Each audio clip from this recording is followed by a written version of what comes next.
No YouTubers are no little bitches. Questions, guys? Not YouTubers, little bitch ones. All right, who's got the first question? I got it. All right, let's go, Josh. Hey, Nate.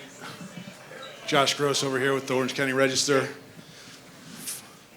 5 years ago, 5 years ago, you made this fight happen. You made it out of thin air. You called out George. Could you have imagined that it would lead to something like this, something this big? Was that in your head at all? Yeah, I figured whatever I was gonna do next was gonna be big back then too, and nobody's doing much or knows how to do anything much. So I like motherfuckers who could get it popping, and they should recognize that too. Do the same. Nate, right here.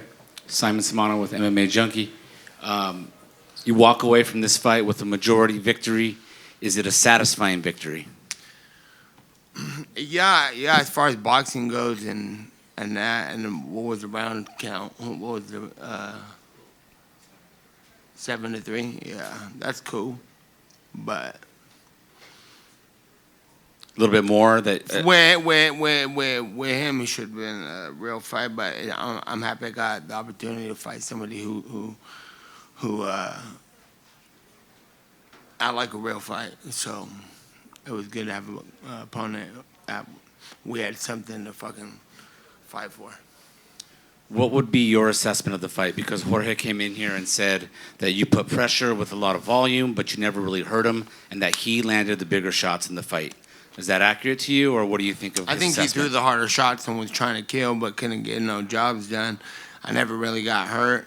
He made with a couple things. I was like, all right, motherfucker, I'm not gonna let you do that again. But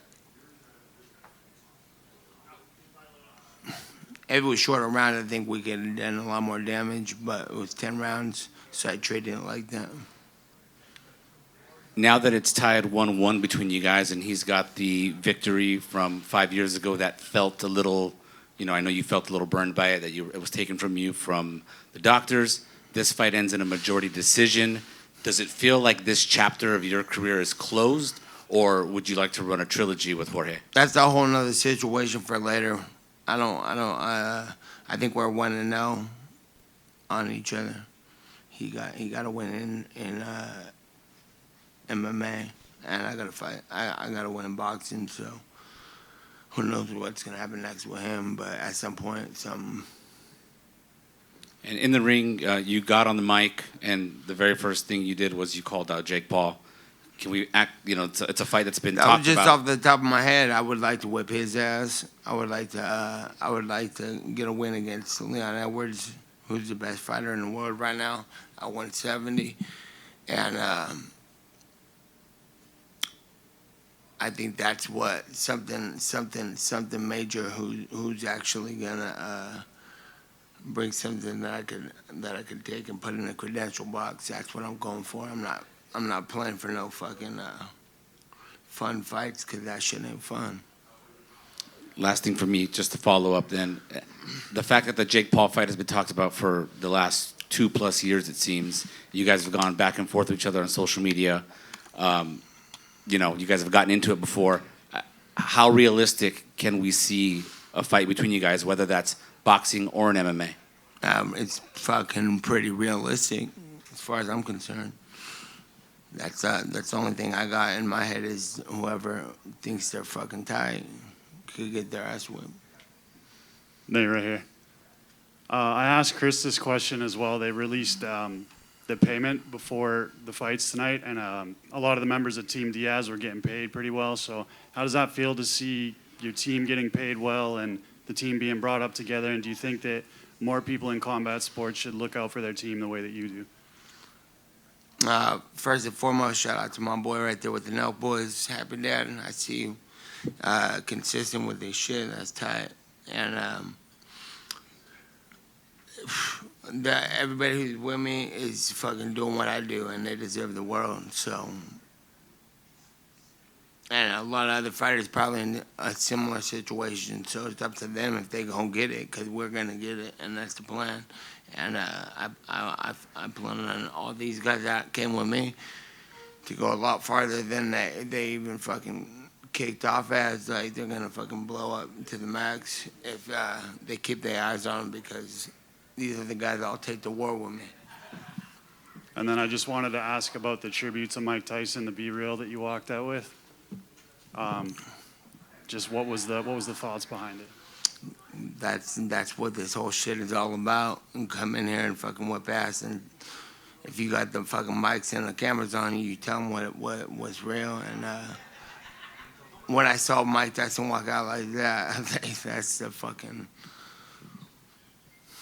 That's what this whole shit's about. Hey, Nate. Carlo Peruzza, MMA. The crowd was going absolutely electric tonight. That place was nuts. Do you enjoy getting to fight from your home state crowd?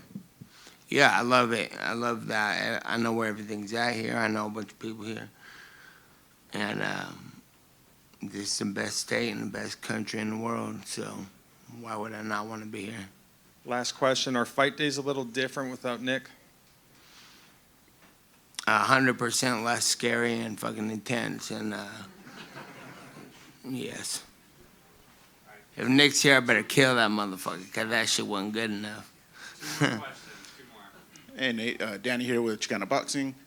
So, what are you gonna smoke after this? Like, what's the deal? You got any weed? Not with me, man. They checked me at the door. Roll that shit up, whoever got it. Yeah, whatever I can find. Nate, right here.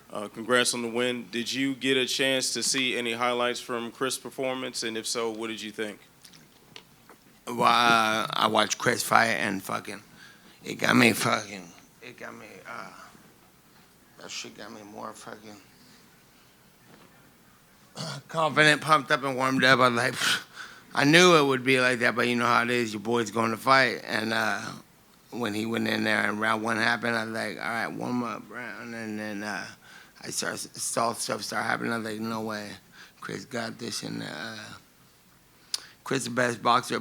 Chris, Alan Sanchez, my boy Luciano Ramos, and Jose Aguilar, who fought on the card tonight, and Kenny Lopez.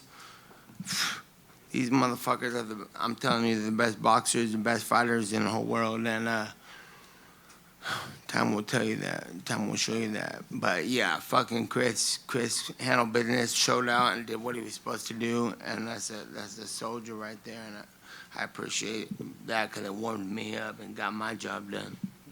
So the same night that you called for the BMF fight, in this building, you defeated Anthony Pettis. What insights did you give to Chris in preparation for tonight? Oh, Chris know what he's doing. I didn't tell him no insight. I was just rocking with him like he was rocking with me.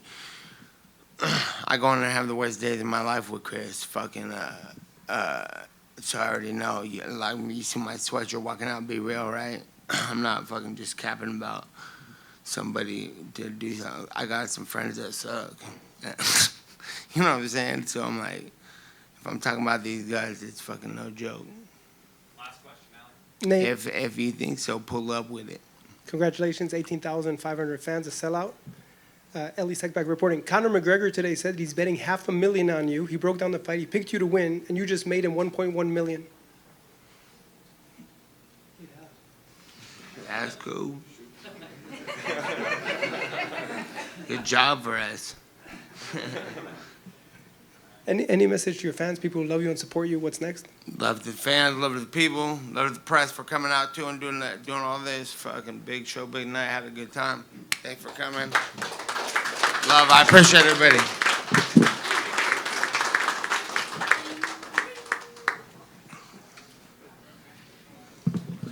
West Side nigga, what's poppin'?